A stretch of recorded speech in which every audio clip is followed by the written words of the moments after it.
Señor Nicolás Ereijo, ¿cómo le va? Buenas tardes. ¿Cómo estás, Alfredo? Buenas tardes, tanto tiempo. ¿Cómo estás, ¿Cómo Nico? andamos? Muy Bien, bien. bien. Sí, sí, todo bien. La verdad que, antes que nada, bueno, tuvimos esta semana también de arreglos, viste, nuevos para el diario, así que, bueno, Bien, bienvenido de vuelta a Argentilandia. muy bien, muy bien. Bueno, me alegra mucho así, que así sea. Vamos para adelante. Sí, Bueno, sí, la verdad que antes que nada, de verdad quiero felicitarte. Estás haciendo un trabajo maravilloso. Ahí en Lanús, ahí te estamos viendo junto al intendente y la verdad es que nos pone muy contento todo este emprendimiento nuevo. La verdad que es maravilloso, Nico. A ver, es una idea, el trabajo con emprendedores es algo muy gratificante en cuanto a que es una instancia de participación y de posibilidad que tiene la gente para salir adelante.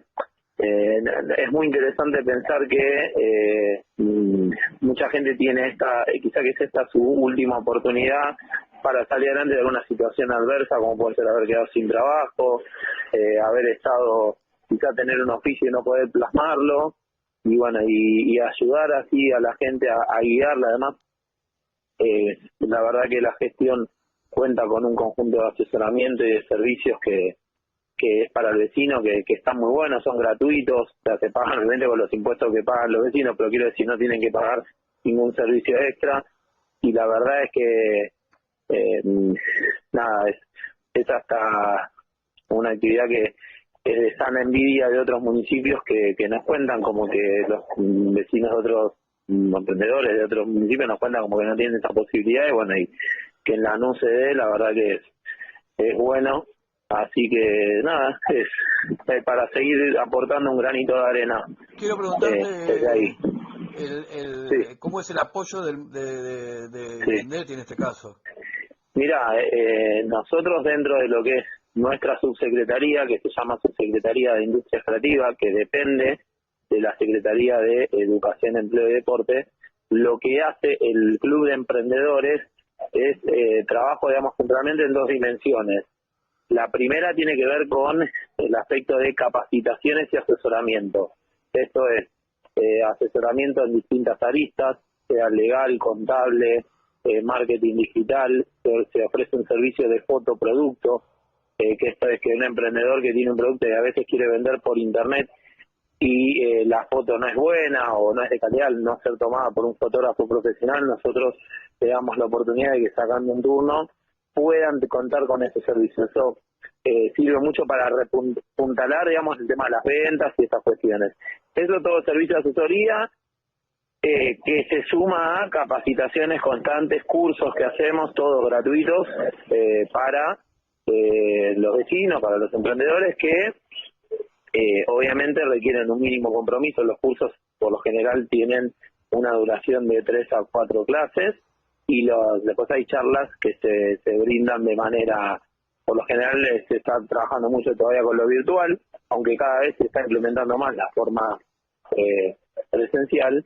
Pero bueno, más que nada toda esa parte de asesoramiento, que para tener una idea es un servicio que, si un emprendedor lo quiere contratar de manera privada, porque también tiene que desembolsar un buen dinero, porque Claro. bueno, son servicios profesionales. En este caso, municipios de calidad, y lo hace de manera gratuita.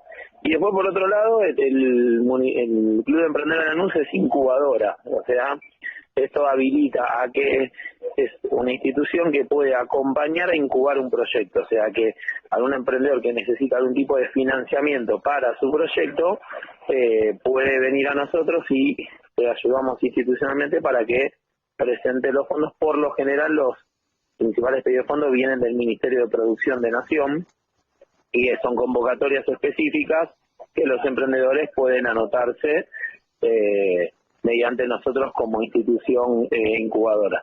Eso serían como las dos grandes cuestiones. Después, obviamente, hay trabajo de vinculación en materia educativa, porque se dan capacitaciones también en las escuelas.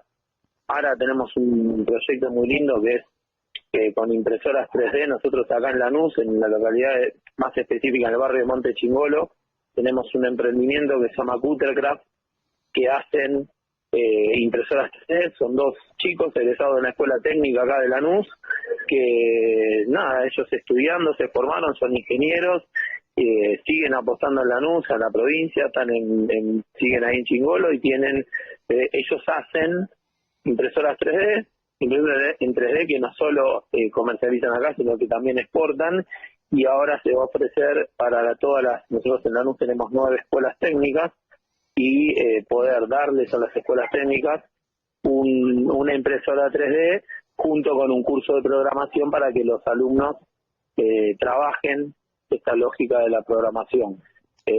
Nada, son todas instancias, pensar en la idea de Lanús, del programa también tenemos Lanús Robotics y programación, son todas ideas pensadas para el futuro, que es lo que el aporte que quiere hacer el municipio para los ciudadanos. Perfecto. ¿Sabes qué te quería comentar justo? Sí. Quizás tengas alguna diferencia con la persona que voy a nombrar ahora, seguramente, aunque es radical, pero bueno, por un montón de cosas que pasaron, pero quiero referirme específicamente a esto que hacen ustedes. Sí. Hace un tiempito tuve una charla con Jorge Castillo, Sí. el famoso rey de la salada, que no le gusta que le digan así, pero bueno. Sí. Y nos contaba, sacando toda la parte política, ¿no? Y todo el tema de su historia, pero nos contaba que a ellos se les hace muy difícil conseguir costureras y costureros. Sí. Dicen que tienen, no sé, tremenda cantidad de trabajo, tienen problemas con el tema ese, ¿viste? Sí. Bueno, eso es una problemática cierta. Nosotros acá conocemos, o sea, te digo que es una problemática en general. Indagando un poco, te cuento, nosotros por ejemplo acá tenemos una cooperativa, se llama Cooperativa Laja, que tiene asiento en Villa Jardín, no sé si alguno conoce por el conurbano, pero es la zona de la ribera, la zona de la ribera de Lanús. Era lo que era, antes era un basural, bueno, se reinstaló, se recuperó esa tierra y hoy en día funciona, se llama la Casa del Futuro, que era de Nación y ahora depende del municipio. Bueno, ahí funciona una institución llamada Nido Jardín, donde se asiste con un montón de herramientas que invito a la gente a que lo entre a conocer. La verdad que hacen un trabajo social con las familias, que es muy lindo, digamos, de constante capacitación, cercanía, acompañamiento, etcétera. Y ellos nos contaban en su cooperativa que les está pasando esto, que hay muchas costureras, que se pide mucho trabajo de costurero y no dan abasto. Ahí hay que indagar bien algunas problemáticas y cuestiones vinculadas al rubro. Hay algunas versiones que nos han llegado, que es que ustedes saben muy bien que lamentablemente el rubro de costureras en cuanto a la materia prima de base es un rubro un tanto precario en cuanto a la contratación, a la forma de trabajo. Muy precario. Es extremadamente precario. Y que venía ocurriendo que mucha mano de obra para esa precariedad venía de los famosos talleres clandestinos. Muchos de esos se acuerdan lo que venía sucediendo, a veces episodios trágicos como algunos incendios que hubieron, etcétera. Bueno, y en ese lugar, claro, y en esa instancia, por ejemplo, nos han comentado que hoy en día muchos de esos talleres, que en muchos de sus casos empleaban a ciudadanos y ciudadanas bolivianos, en muchos de ellos están volviendo directamente a Bolivia para producir. Entonces era una de las cuestiones que nos contaban, que acá cada vez los productores, o sea, era un trabajo como que se había lamentablemente susumido la precariedad ahí, y la comunidad boliviana, que está por X motivo está volviendo más a su país, está digamos, no hay, mayormente era la mano de obra que se hacía cargo. La realidad es que, independientemente del lugar de procedencia, es imperante que se regularice urgentemente esa precariedad que hay, porque hay gente que trabaja en condiciones extremadamente terribles muchas veces, de horarios, etcétera, sin descansar. Que bueno, que nada, que la idea es regularizarlo, pero ya te digo, nos han llegado ese informe, pero la realidad es que requiere de un tratamiento, sí, claramente, es una problemática que tampoco a veces se habla mucho porque obviamente a las grandes cadenas tampoco le conviene que se hable mucho, ¿no?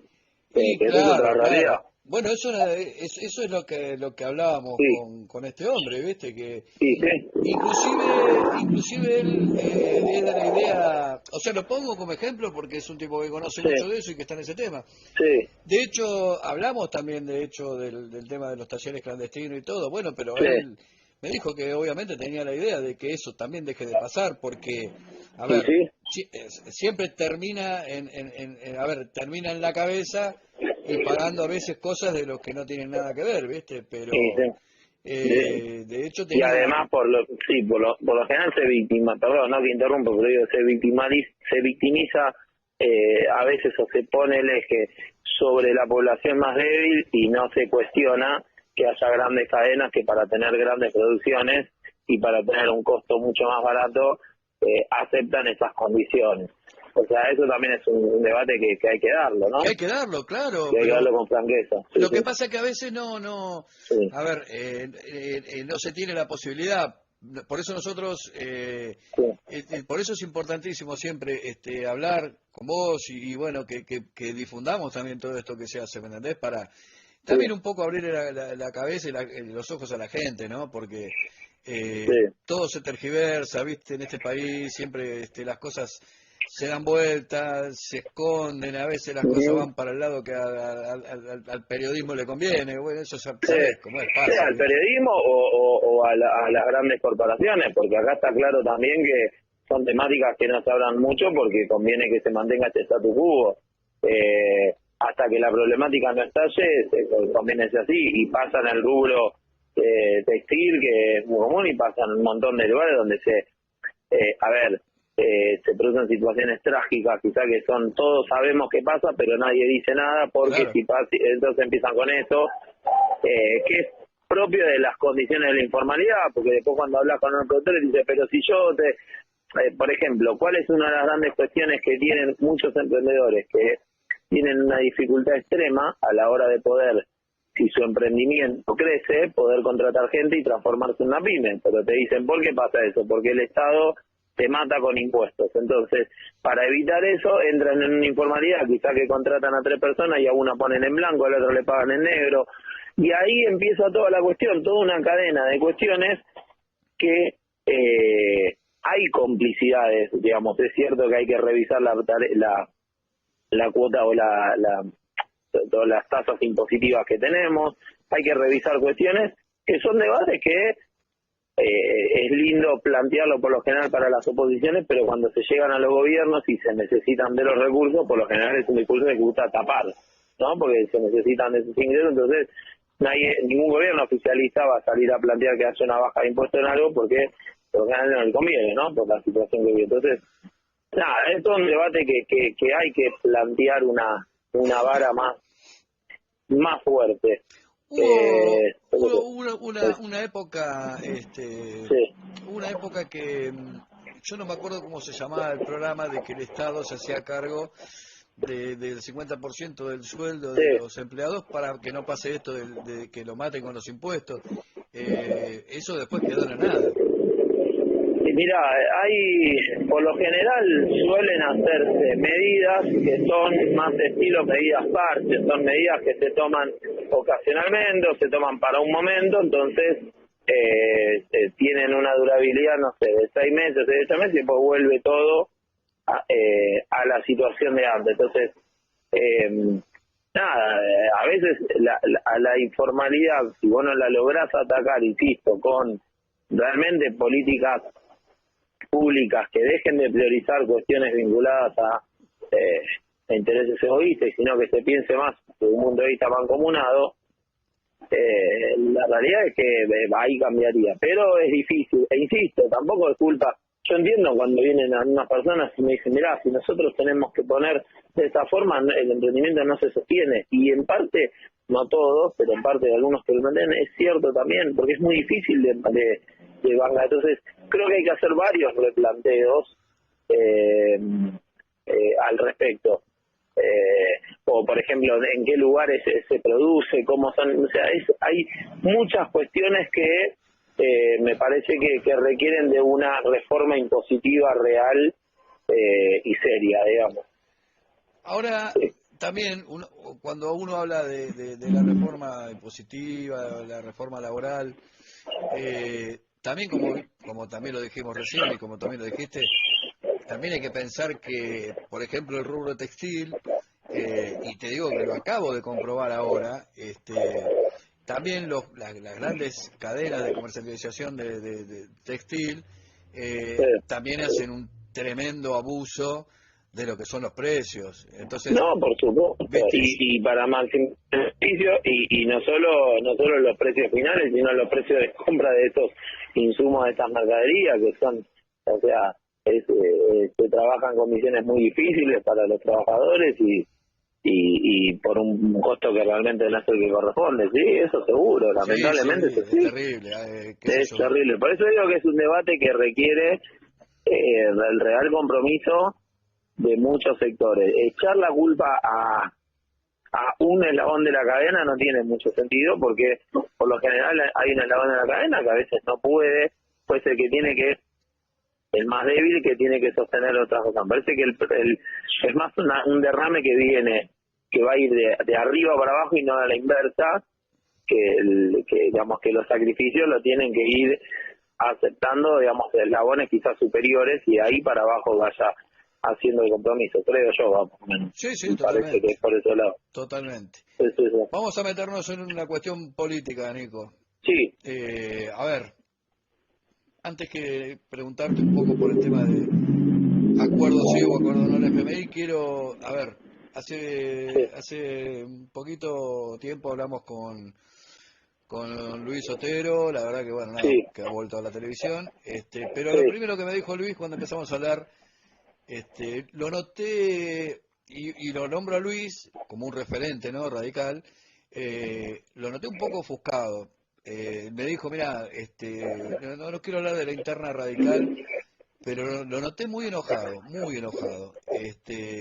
A ver, si uno habla con una persona con la ideología radical, partido centenario por sí. excelencia de la Argentina, si un señor referente como Luis está bastante ofuscado, que es lo que creo yo cuando hablamos, ¿qué está pasando en el radicalismo, Nico?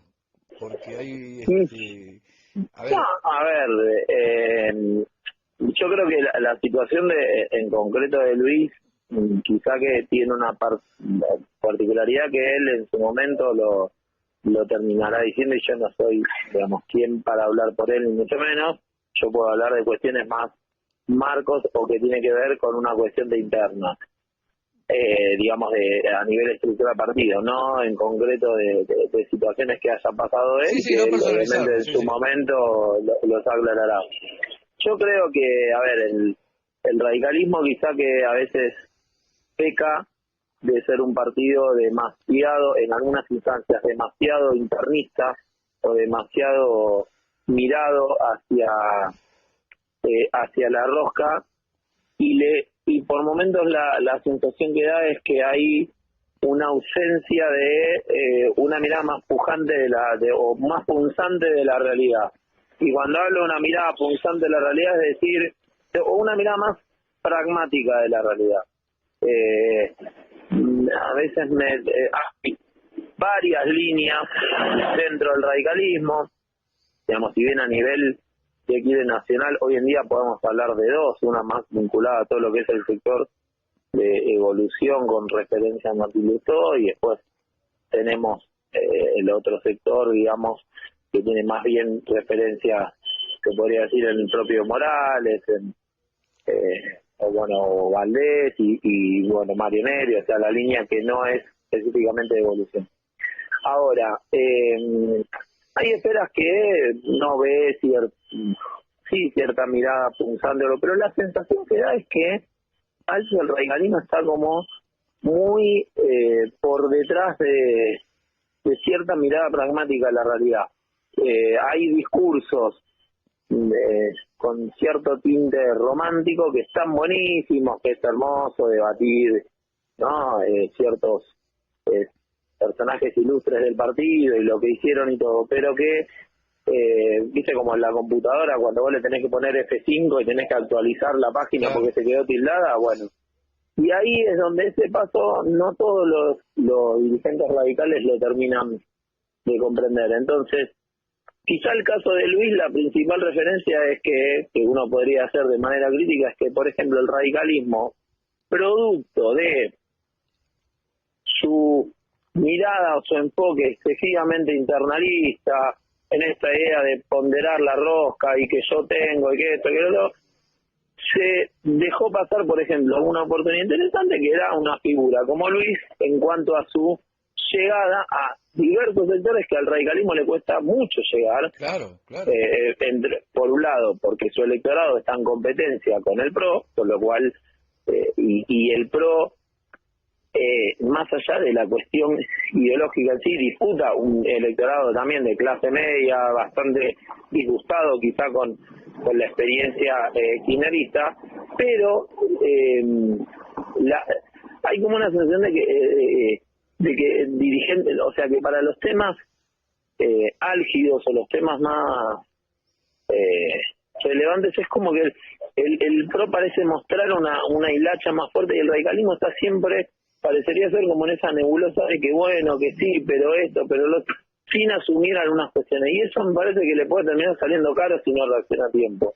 Entonces, a mí me parece que hay esa situación, insisto, de cierta negligencia en estos momentos. Entonces, por ejemplo, si vos hablas con muchos radicales y sí, pero Morales estuvo, en su momento fue un fuerte aliado del peronismo en Jujuy, y que estuvo acá, y que estuvo con el masismo, y bueno, entonces ilustró que es como que no hay un liderazgo que, salvo el caso de Manes, que Manes, la verdad es que al parecer es el que está sorteando quizá con mayor éxito estas dificultades en cuanto a posicionarse él realmente como un referente que pueda aglutinar y traer otros sectores.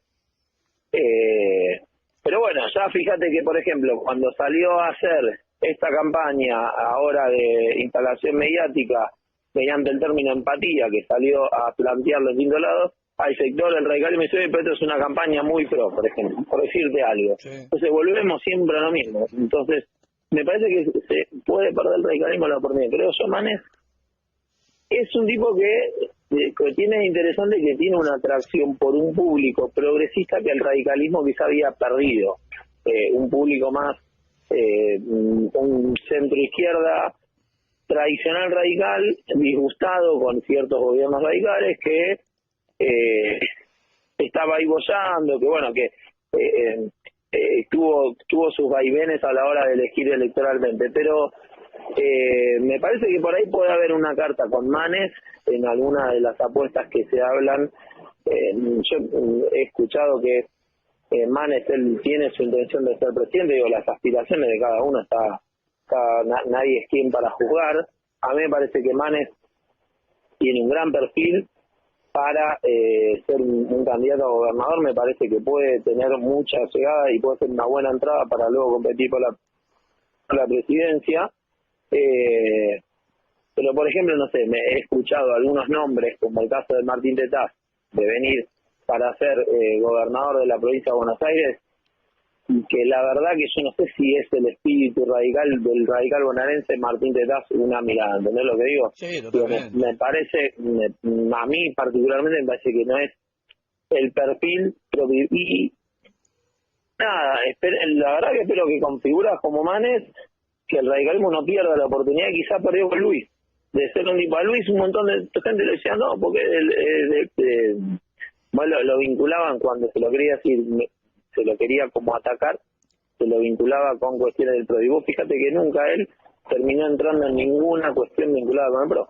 Sí. Y vos ves en algunos lugares que dice el candidato del PRO, y es mentira, pero él siempre fue, es más, siempre peleó dentro del radicalismo y llevó la bandera radical, y yo te puedo asegurar que lo que sí te puedo asegurar es que cuando renunció a partido, el primero que lo llamó fue el PRO, para decir, che, ¿no te parece que ven para acá? Y el tipo dijo, no, o sea, porque él tenía esa convicción, él quería pelear en política dentro del radicalismo, y se dio cuenta que, bueno, que el radicalismo en muchas instancias lo termina expulsando a él.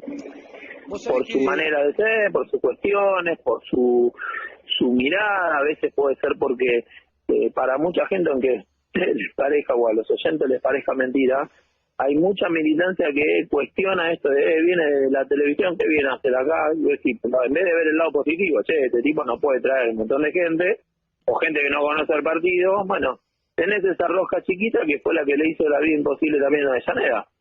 Porque cierro con algo, Alfredo.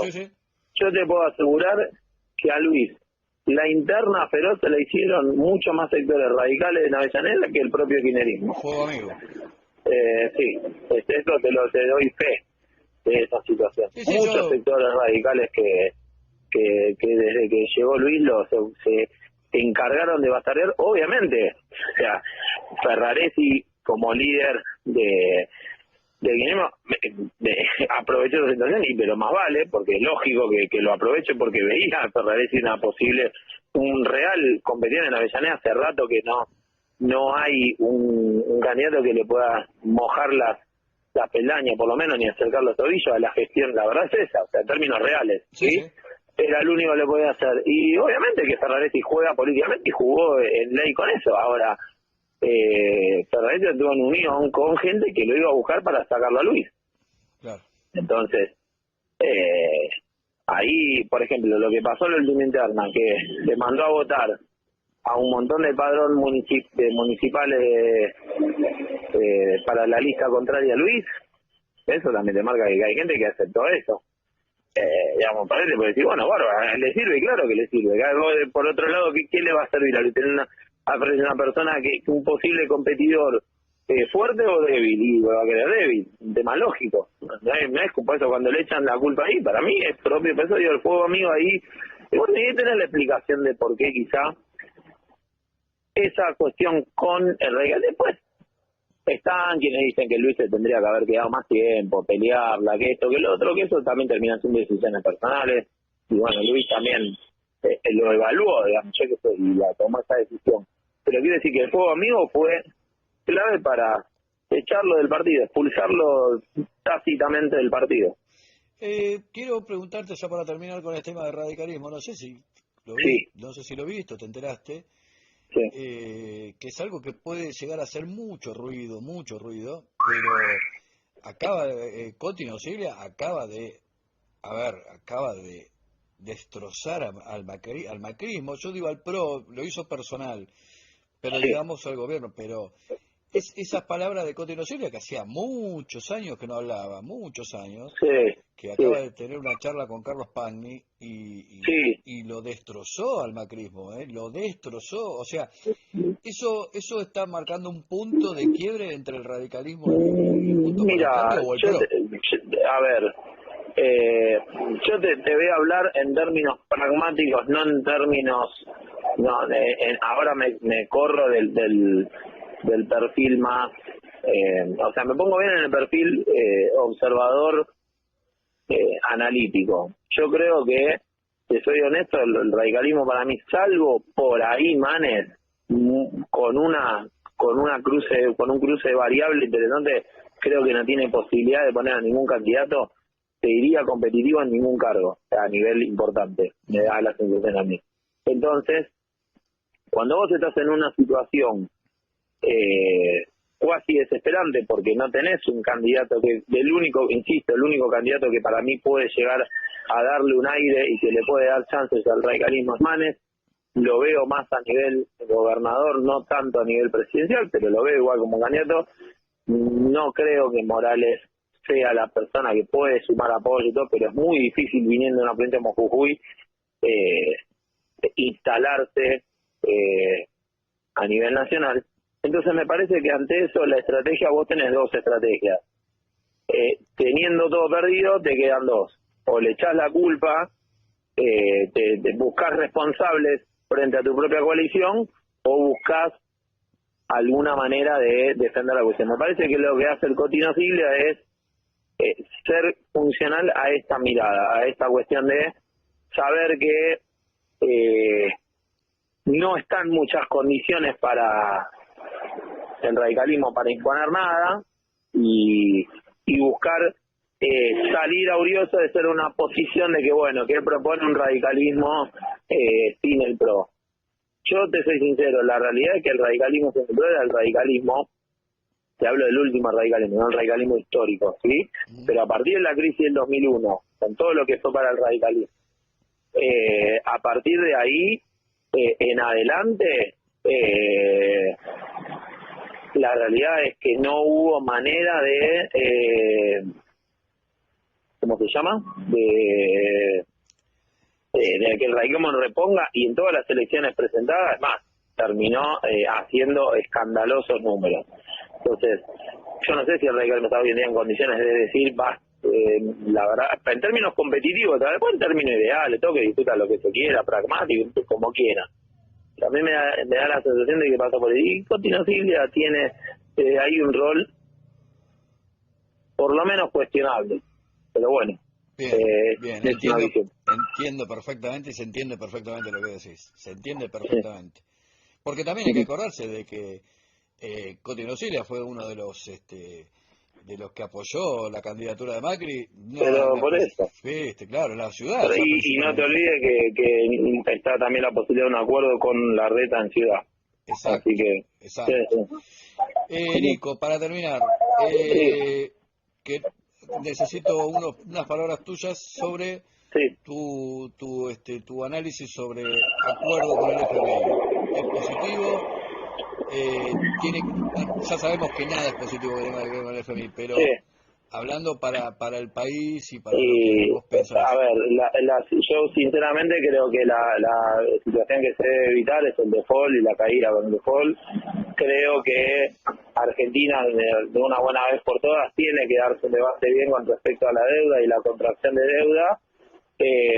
Me parece que hay irresponsabilidades de todo el arco político, porque la deuda que toma uno es la que tiene que hacer para subsanar la del otro, que no se dijo lo que se gastó. O sea, esas transparencias traen estos resultados, lamentablemente, pero creo que sí, que tiene que haber un acuerdo, lamentablemente en condiciones muy adversas, porque además Argentina históricamente es un país donde parece ser que siempre cae en esta ruleta, ¿no? De círculo vicioso, de volver siempre a este estado. Pero bueno, yo creo que sí que tiene que acordar y ser pragmático y sí pensar para adelante qué es lo que quiere. Sí. Nico, nada, primero de vuelta, agradecerte siempre por la deferencia con nosotros y bueno, quiero al aire decir que por muchas preguntas que tenemos en el diario, le vamos a decir a la gente que Nico va a estar otra vez todas las semanas en Argentina, porque la verdad que nada, fue una cuestión esta de reestructuración y de algunas cosas, así que bueno, para que la gente se quede tranquila, porque tenemos muchísimas preguntas de qué había pasado que no te teníamos en el diario, pero bueno, nada, fue una cuestión de Argentilandia, pero quiero avisar a la gente que obviamente va a estar todas las semanas el señor Nicolás Ereijo con nosotros, para el gusto de la gente. Gracias, muchas gracias. Bueno, Nico. Muchas gracias, chicos. Saludos a todos por ahí. Te mandamos un gran abrazo, que tengas una buena semana y nos encontramos la entrante. Dale. Muchas gracias. Nos vemos, chicos. Hasta luego. Hasta luego. Hasta luego.